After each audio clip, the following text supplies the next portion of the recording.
Have you heard of the latest and greatest format of Magic? That's right, we're gonna build an Oathbreaker deck.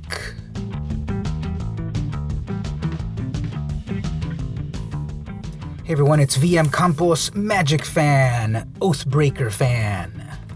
Now, I love Magic and you love Magic, so let's love the latest and greatest format.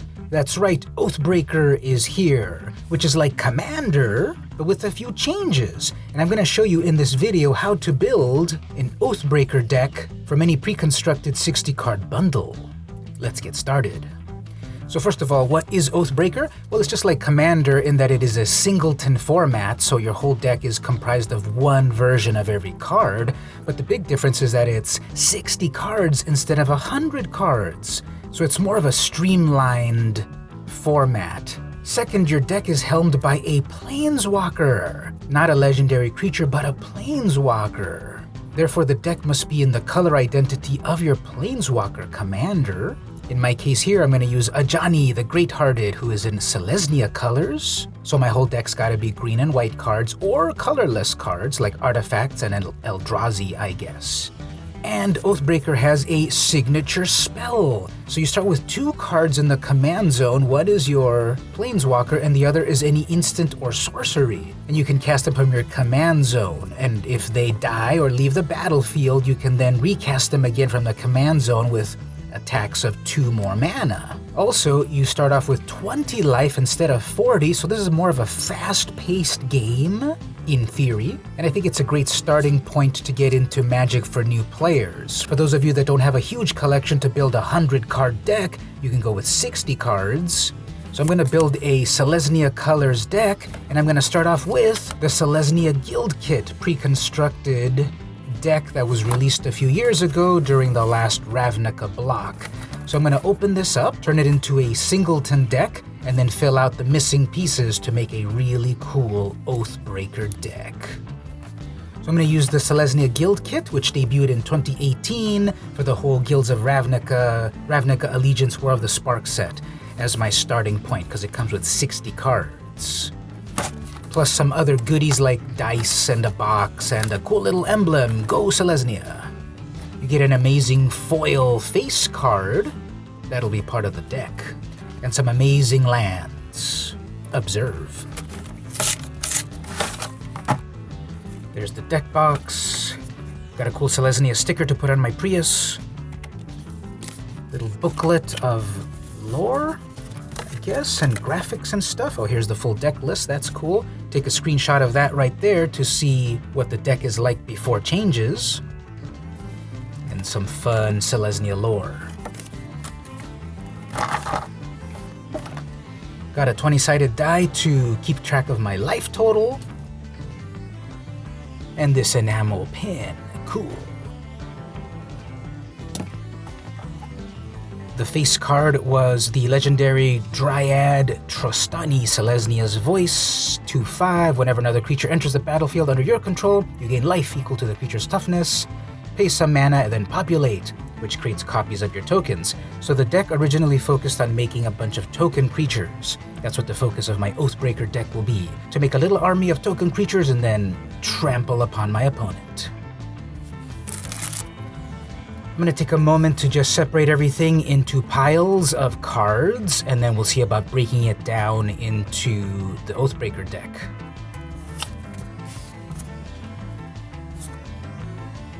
Alright, let's talk about the duplicates first. Obviously, an Oathbreaker deck, like a Commander deck, is a singleton format, so you can only have one of each card in the deck. So I'm going to remove some of these duplicates, which we need to fill in some holes, and some cards that also do the same. So Selesnya Guildmage, create some Saprolings, give them +1. Devouring Light, 3 mana to exile an attacking or blocking creature. You can convoke it and it'll be cheaper. This can be a 0 mana card. If you've got 3 creatures, if they're all white, 3 white creatures, you can tap them all and exile an attacker or blocker. That's freaking amazing. Scatter the Seeds, 5 mana. Create 3 Saprolings, or tap your creatures to pay for the spell. Again, this could be a 0-cost spell to make 3 creatures. Watch Wolf, the card that was so powerful back in the day. 2 mana for a 3/3, amazing. So we keep one of those. And then actually I'm going to completely cut the Selesnya Signet. It's a 2-mana artifact that makes you more mana. Now in regular Commander, I might put this into my deck. Here in Oathbreaker, everyone's got 20 life, so it's a bit more of a faster game, so these are getting cut completely. And then we've got the lands. Okay, dual lands are important to do our color fixing, but there's 4 of each, and obviously it's a singleton format, so you can only have 1 of each of these dual lands, so suddenly I need to cut 6 lands that I need to replace. And then speaking of which, so the guild kits come with these amazing lands that you cannot find anywhere else.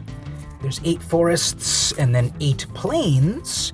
8 and 8, that's 16 lands. 16, 17, 18 lands, that's not enough. It's a 60-card format, so you want to have 24 lands, 25 lands, like you would in Commander. Never skimp on lands. So I need to add 6 or 7 more lands to start off my deck with, at least. So go with 24 or 25 lands in an Oathbreaker deck.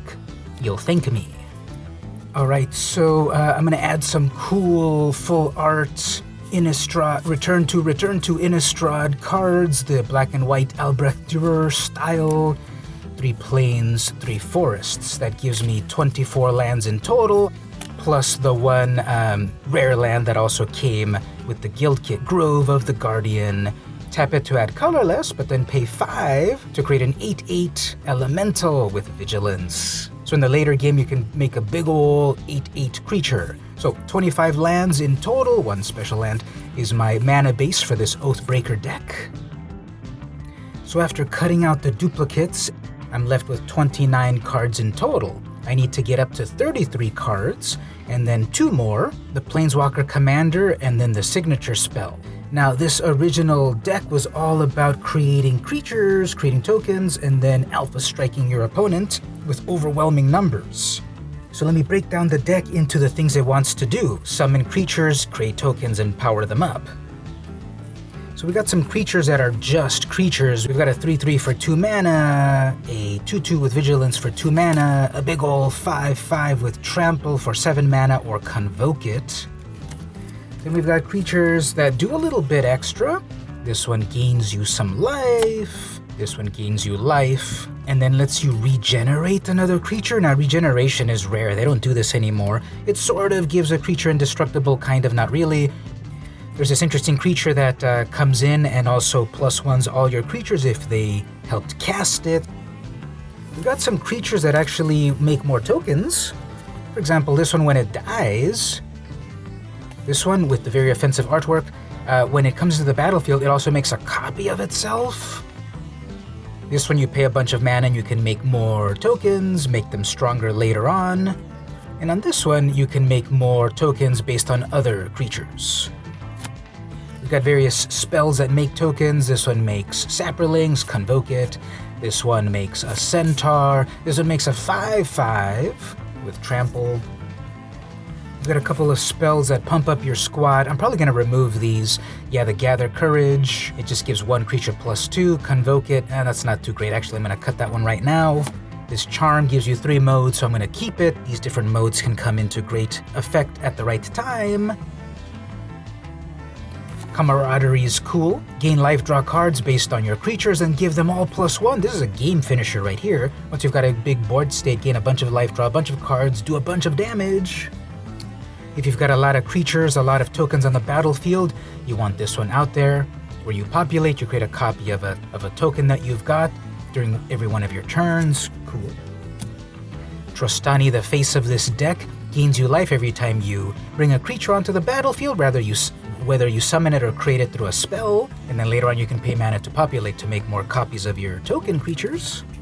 Tolsamir is nice, it's a big old 3/4, but all your other green creatures get +1, and your other white creatures get +1. Your creatures could be getting +2/+2, especially if it's a gold creature. And how about this? Every time you tap Tolsamir, you make Voya automatically a green and white creature that's a 4/4. Amazing. Bounty of the might also be a game-ending spell here. It's 6 whole mana. You give 1 creature +3/+3, another creature +3/+3, and another +3/+3. Technically, you can give 1 creature +9/+9. Obviously, the one that didn't get blocked, 9 damage, amazing, or spread out the love to your various creatures, but this one could be devastating. There's a few spells over here that could work well in other formats, but in Oathbreaker, I'm probably going to cut these.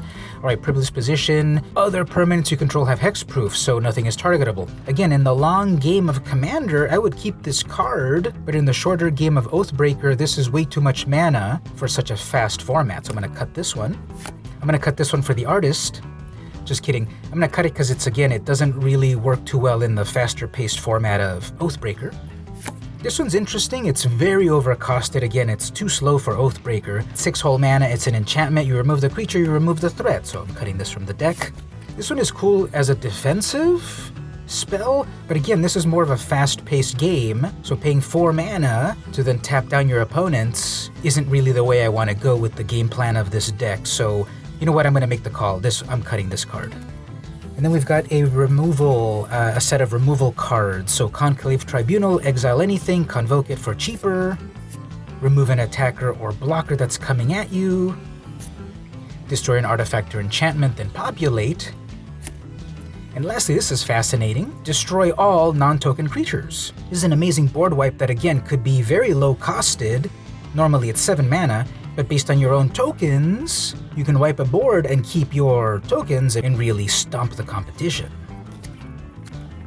After those final cuts, I'm down to 24 cards, so I need to add 9 to get back to a complete deck. So I looked through my collection, and here's some more cards that I want to add to this Oathbreaker deck. Cleric Class lets me gain more life, lets me put counters on my creatures, bring a creature back from the graveyard. We've got a Saga here, put counters on my creatures, give them Vigilance, and then we get a creature out of it, a 5/5 Vigilance Haster.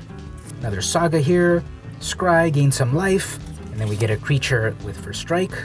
This Phyrexian Soldier's pretty amazing. Give a creature +1 at the beginning of my combat, put it on a Trampler for great effect. How about a creature with double strike and card draw? You can pay a bunch of mana or prototype it to reap many of its rewards. How about a really scary 10/10 reach Trampler that you pay 10 mana for, or pay 5 and make it a little smaller. Exile a creature, then populate instantly. Lock down your opponent's troublesome cards. And then lastly, a little bit of equipment that can make even the smallest creature epic. As this is an Oathbreaker deck, then we've got the leader of the deck, Ajani the Great-Hearted. It's a 4 mana Planeswalker, 5 loyalty. All my creatures get Vigilance. +1, gain some life. -2, put a +1 counter on each of my creatures. This is repeatable +1 to my whole squad. Give them all Vigilance, gain some life. This is the commander for my Oathbreaker deck. And for my signature spell, I want a card that I can use over and over as long as my commander is out. So I'm going to go with, of course, Revitalize. 2 mana, gain 3 life, draw a card. I can draw a card over and over. As long as I've got my commander out and a good amount of mana, I can gain lots of life and keep drawing cards over and over. Yeah, I gotta pay the 2 mana tax, but with such a low cost spell, that's no big deal. And that's my build for an Oathbreaker deck. You have a cool Planeswalker, a signature spell, and then a 60-card singleton deck. I really think Oathbreaker will be the next big thing, because you don't have to commit to so many cards, plus the games are a little bit faster, and if you want to jazz things up, get your playgroup to try out Oathbreaker. As I showed, one way is to start with one of these pre-constructed 60-card decks, and then enhance it as you wish. Go check out your local game stores, the big box stores, eBay, wherever, and see if you can find some old precons that are not too expensive and crack those open to make a cool new deck. Magic is amazing because you don't have to be stuck with the same gameplay over and over. All you need is a goal and a vision for a deck, and you're ready to play. And now I'd like to hear from you. How would you have enhanced this deck? How would you have changed it? How would you have optimized it more? How would you have made it more fun? Tell me in the comments. If you enjoyed this video, don't forget to go over to my Patreon, patreon.com/vmcampos. There you can pledge to the channel to help it out, to keep it going, to keep it funded. And let me know if you enjoyed this video. Stick around for even more. This has been VM Campos, and I'll see you in the next video.